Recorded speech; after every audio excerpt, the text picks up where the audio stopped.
অপেক্ষা আর মাত্র কিছু ঘন্টার, তারপরই দেখা হবে প্রিয়জনদের সঙ্গে। তাই তো ঈদ আনন্দ পেতে ঢল নেমেছে ঘরমুখী মানুষের।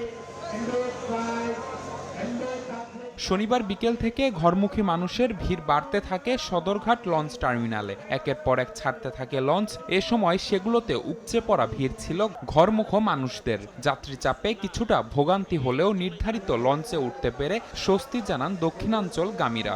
মা বাবাকে দেখলে আর এই কষ্টটা থাকবো না। অনেক বছর যাওয়া হয় না, এবছর যাইতেছি। তা আমার ছোট বাচ্চা লঞ্চে যাবে, সেই জন্য এবার লঞ্চেই যাচ্ছে, আমরা গাড়িতে যাচ্ছি না। দেশের বাড়িতে যাই তখন বাবা মার যখন মুখ দেখি বা চেহারা দেখি তখন আর কষ্টটা থাকে না। এদিকে রাজধানী থেকে প্রতিটি ট্রেনই ছেড়েছে যথাসময়ে। তবে গত কয়েকদিনের তুলনায় সব ট্রেনেই যাত্রী চাপ বেশি দেখা গেছে। শিডিউল মেনে সঠিক সময়ে ট্রেন ছাড়াই স্বস্তি জানান যাত্রীরা।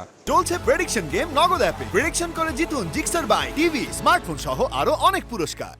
ঈদ করতে যাচ্ছি বাড়িতে, খুব ভালো লাগছে এবং ট্রেন একদম সঠিক টাইমে এসেছে। ট্রেন স্টেশনে আসছি, দেখি ট্রেনে কিভাবে যাওয়া যায়, একটু চেষ্টায় আছি।